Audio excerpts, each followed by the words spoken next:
You're alive. Hello. Hello. Well, I guess we should introduce ourselves. My name is Redflag, and what are you gonna go by? Are you gonna use your real name or? I am Doggy Bastard. I am a rapper, alcoholic, drug addict, pretty much anything you got in your pocket.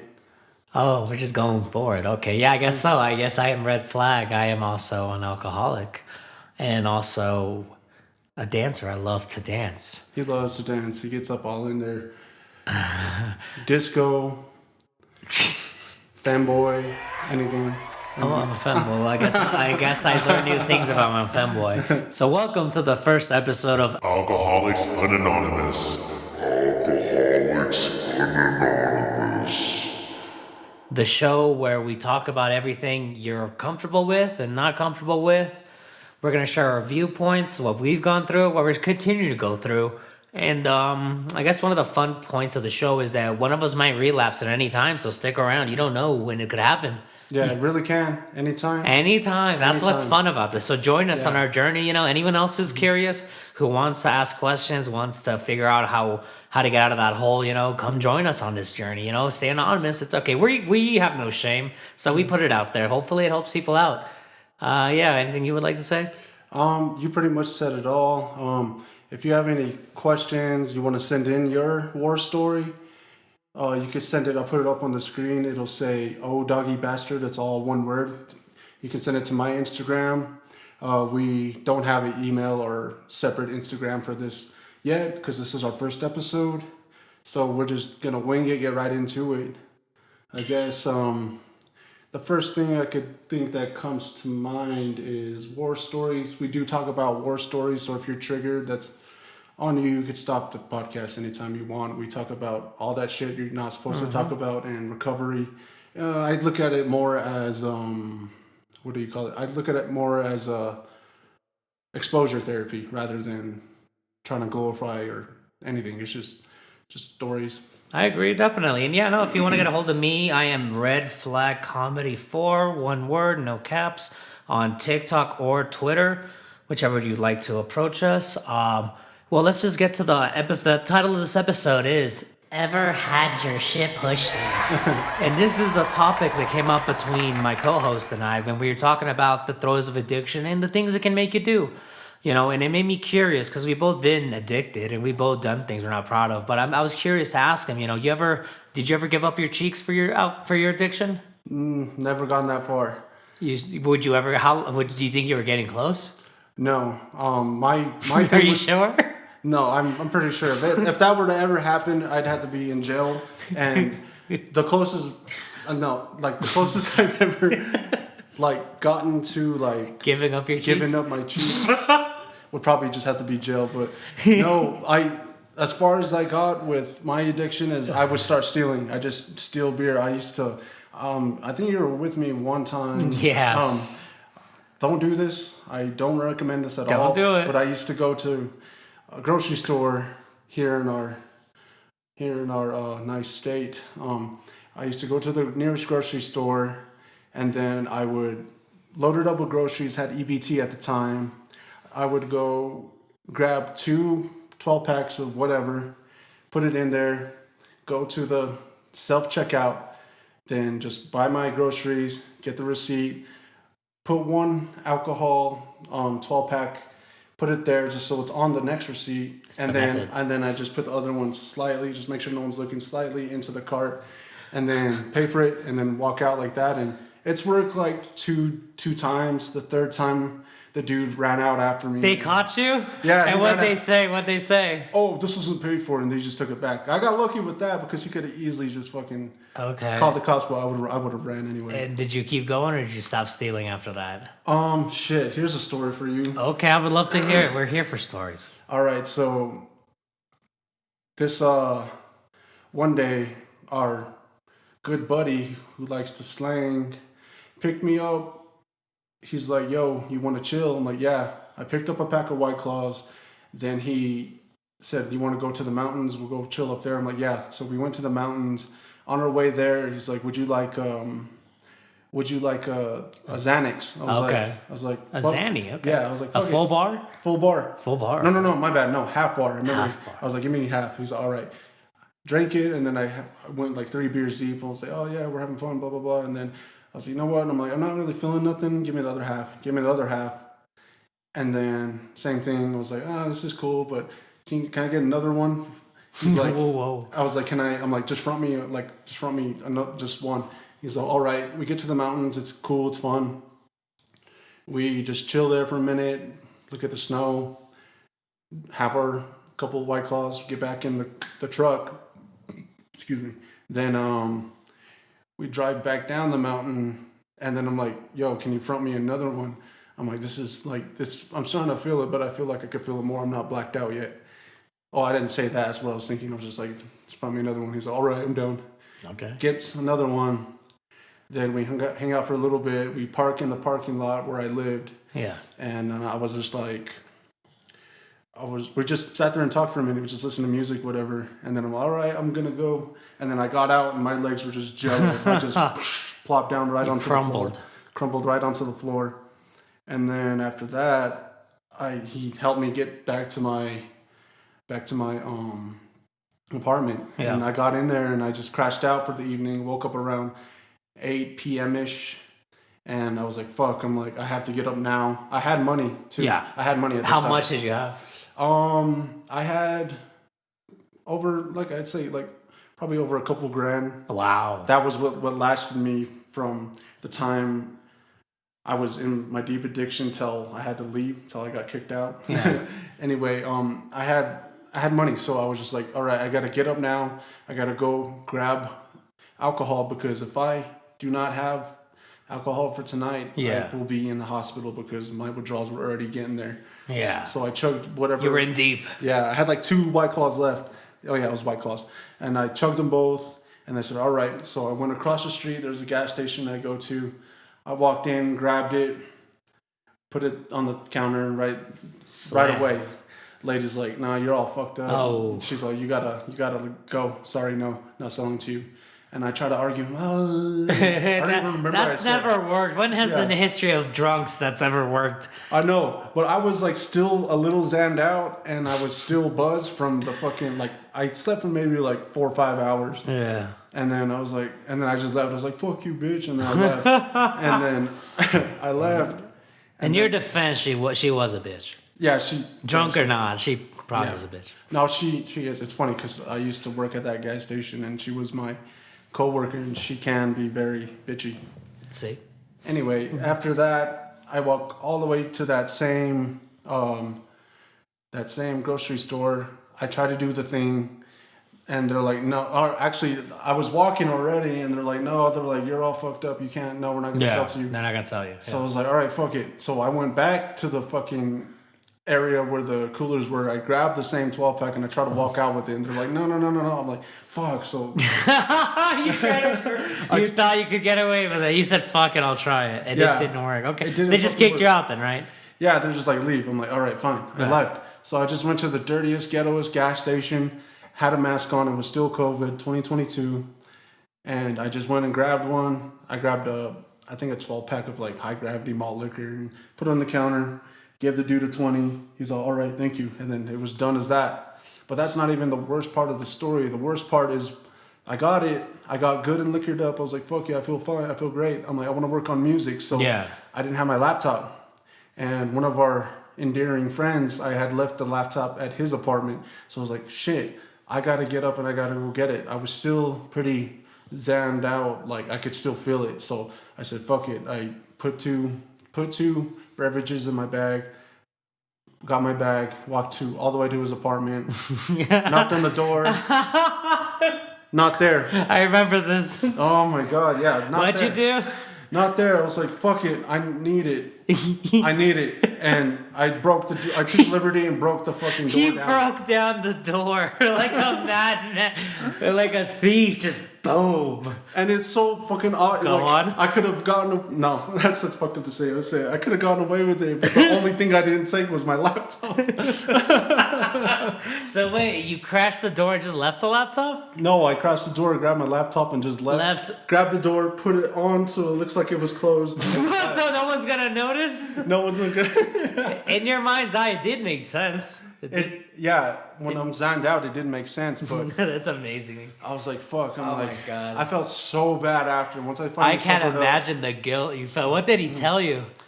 oh, Diesel, dude, that's fucked up. Why'd you do that? Fucking asshole. Fucking asshole. Yeah, that's Lucky fair. I don't call the cops. I'm like, you're right. And like I said, I had money at the time, so I luckily reimbursed him. And then I just went What a on with waste my. of money, man. I know.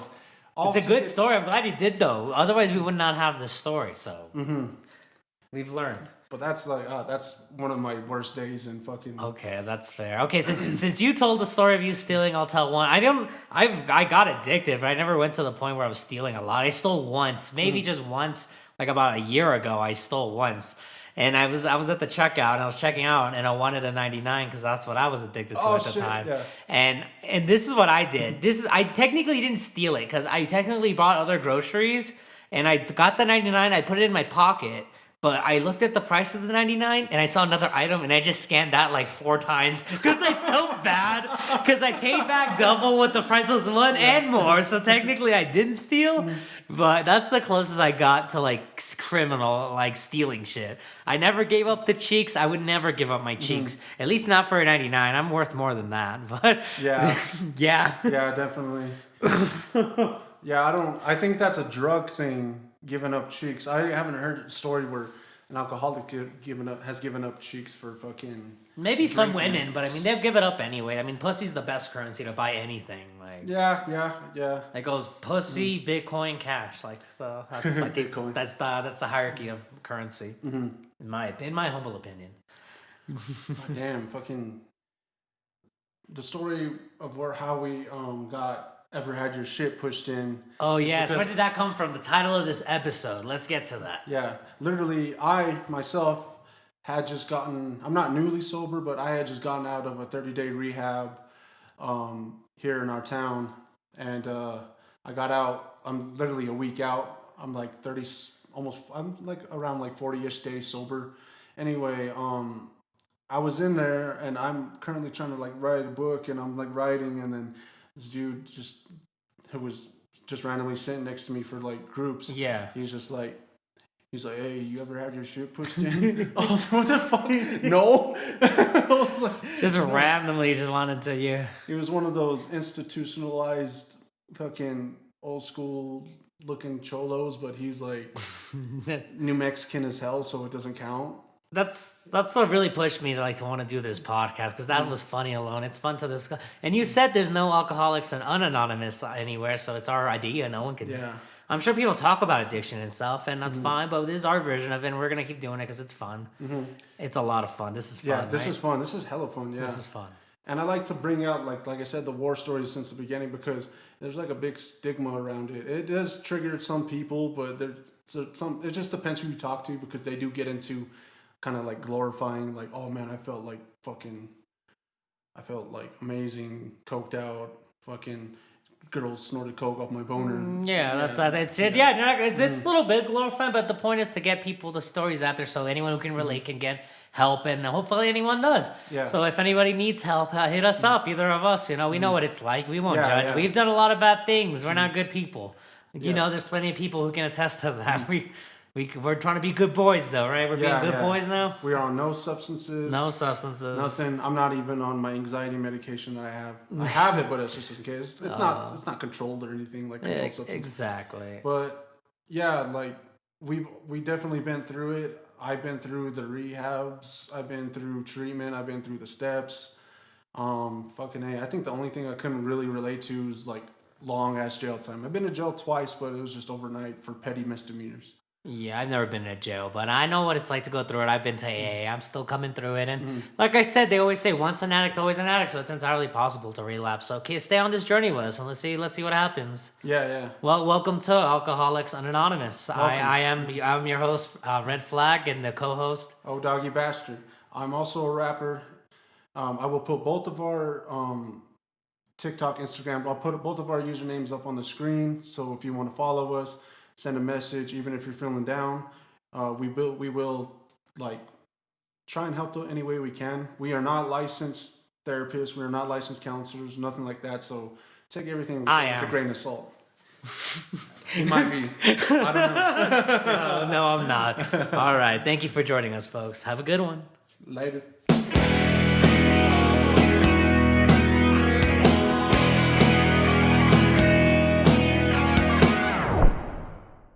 All right, now we're gonna get to the next part. So far, since it's the first episode, we don't have any sent-in questions or anything we can really address. But right now, we have some stories we've read, and we thought it'd be good to give some opinion. We'll read them to you, and we'll give you our thoughts on them. This is from the Reddit's Alcoholics Anonymous. I'm 25 and struggling. Name of the title. Hi, throwaway because my wife is on Reddit, just asking how you app resist the urges. I know this runs in my family, and I've been so good at hiding it thus far. I'm reaching out for help because it's 11 a.m. and nothing felt better than 24 beers today, yeah, basically. What do you think, man?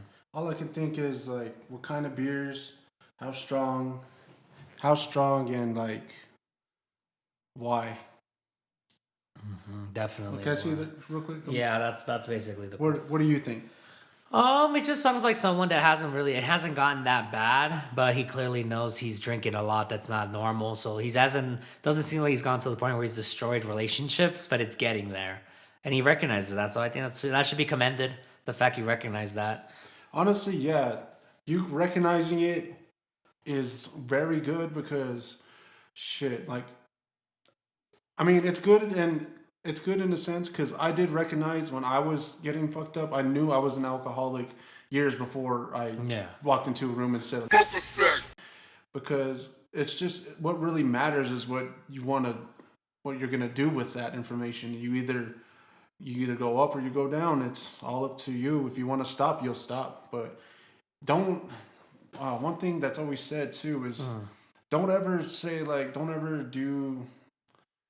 try to get sober for anybody else but yourself. That's the only way it would like really truly work. Because my first time going into rehab, I only went in because I was getting kicked out of my apartment, and not only that, I was burning all the bridges that I've had, and plus my mom's like, you need to go or get fixed. Yeah, I went, and when I got to LA, she's like, I could just leave you here on the side of the road. You can go do what you want, or you go to this program. So I said, fuck it, I'm just gonna go to the program. And even then, that same night, I was just scheming in my head, how can I convince her to get me a motel room, because I got about this much money to get this many 99s, and I could get fucked up one more time. And it just didn't happen that way. It's rough. But anyway, I was I went through rehab 90 days. Then I did a 6-month sober living program. And with that, as soon as I got out, immediately, once I had no one looking over my shoulder, no sponsor, no piss testing, nothing like that, I just immediately dived straight into a bottle of Grey Goose. Of Grey Goose, a big one or the little one? Oh, big one. A big one. Yeah, big one. What'd you do that night? How'd it go? I listened to music. I was like, I just felt fucking great. It was great. But by the next morning, like my thing I was telling myself is by the next morning, I'm like, all right, I could just drink on the weekends. I'll be cool. But by the next morning, I was already like, fuck, I need to drink because I feel like shit. And I didn't stop for like 2 weeks. Damn. But like I said, that's me going through the program and everything myself. I mean, because my mom wanted me to, because I wanted to make so-and-so happy. Yeah, so it's got to be you. Okay. So, obviously. Yeah, only you can do it. So it's just for you. Yeah, once you, like, you'll see, like after a while, I've seen, like, the differences in people, like, that are doing it for themselves and the ones that are just doing it because it's either court ordered, or it's because they want to do it for their newborn baby coming or something like that. Yeah. I mean, I could see. Yeah, fuck that baby. Yeah, fuck that baby. Because it's like when you're in an airplane, it's like the safety mask. You put it on yourself before you help anyone else. So it's kind of same thing as AA. Same thing as AA or same thing as recovery, whatever. You gotta really get yourself right before you can help anybody else get right. That's perfect. That's just what I learned. Well said. All right, we're gonna do one more Reddit message from the Alcoholics Anonymous subreddit. This is from Leela Rocks Weedman. The title says, "I am so fucked up. I self-harm, not just with alcohol. I feel so lost. I'm posting on here. I'm an alcoholic failing at being sober because I hate it. It feels horrible like watching TV static and wearing uncomfortable itchy clothes. I can't function sober. Not really, not yet. I've been to 2 treatment centers in the last year and I hate the feeling. I used to maintain, now it's all day I drink. In addition, I don't really feel things sober. I feel dead. And when I drink, I feel, but not always good emotions. When I feel pain inside, I cut myself and then I know everyone's going to think I'm crazy, so I tell nobody. Fuck it all. I will be sober. I know the way it's the way, but I'm scared. I'm not ready." Well, first off, please don't keep hurting yourself. But I get it. I mean, sometimes you self-soothe. I mean, but I really wish you wouldn't hurt yourself. I get it, but just please, I wish you wouldn't. If she ever hears this message or anyone who is in that position, I wish you wouldn't hurt yourself. What do you think? I mean, oh shit, we'll edit that out. We'll be right back. No, no, we can edit that out. That's cool. Okay. I feel you. I definitely feel your pain. I've been in that situation before. As you can see, I have many scar marks on my arm. I have done self-harming. It doesn't help. For me, it didn't help. I just wanted to feel a physical sensation rather than the emotional sensation I was going through. I wanted to feel that physical pain other than the mental pain, but it just makes the mental pain so much worse. The more you harm, it just harms yourself, but not yourself as well as others, the people that love you, your friends, family. They'll see that and they'll be just like, what the fuck is wrong? And it's hard to talk about like what's wrong. I would definitely recommend doing, like, if you do go back to treatment, definitely look into therapy, look into counseling, get really into that. Two treatment centers though. She's been to 2 treatment centers. That's crazy. How many did you go through? I've been through, I want to say about 6 or 7. 6, 7. Oh god, what's wrong with it? Grown men. Anyway, yeah. Maybe 6, 7, or 8-ish. I would have to go back and like count, but my thing that I live by is you get pushed down 7 times, you get up 8. You don't stop trying. It's a bitch. It's a process. It's gonna take some time, and as long as you're willing to put in the work, the more you'll get out of it, the more it'll help. But like I said, I recommend therapy, counseling. Well, it helps a lot that you've been through that many treatment centers. I'm sure that's gonna, anyone who hears this be like, fuck, I went through one. I'm gonna film like, fuck, the homie here's been through this many. He seems okay. Yeah. I can do that. I can keep going. Yeah. So that's very good. You give that message, And most rehabs and stuff, they're really cool about it. They're like, if you ever need our help again, just please do not hesitate to call and ask, because they'd rather you come in on a relapse feeling like shit than you going out and dying. And I've seen it. I've seen people come back, and I've done it too. I've came back, but it's a bitch when you hear that so-and-so passed away because they didn't want to come back or something like that. It sucks. I've seen many people come and go and not come back. Well, we've lost a lot of friends, honestly. Now there's more than we can count. We lost a lot of good people to either overdose or suicide or something. But no, it's unfortunate. You a lot of friends should be here with us today, but it's it's a hard thing. It's dark. At least you're still willing to seek help. Even if you failed so many times, the fact you're not giving up. You're gonna keep trying, even if you failed how many 6, 7, 8 times. You're gonna keep going. I mean, there's a lot to that. I think it's commendable, but it's hard. It's not easy. It wouldn't be an addiction if it was that easy to kick, right? Yeah, exactly. There's no cure for it. It's a lifelong process. You got to keep trying. Just as long as you're willing to take suggestions and direction. If you ask for help, take it, even if it sounds like, why am I even doing this? I once, like, my whole fucking big thing is God. Like, I have trouble with faith and stuff like that, but I talked to a counselor about it, and I told him all my shit, and then what he said that worked for him was that, because he was actually an atheist, and he's like 4 or 5 years sober, and he was a counselor, he's like doing good. Anyway, he told me, he's like, what I did was just pray to a God you don't believe in and just see what happens. And I've been doing that. I do it from time to time. I've been slipping lately, but it's it feels a little, for me, it feels a little good after I do it. I feel like I can get on with my day. But to each his own when it comes to recovery, though. Not my what works for me may not work for you. Maybe, like I said, you got to keep just trying to figure it out. It's like a puzzle. Once you get it, then you just continue that cycle, and whatever works for you will continue to work. And yeah, just strive and prosper.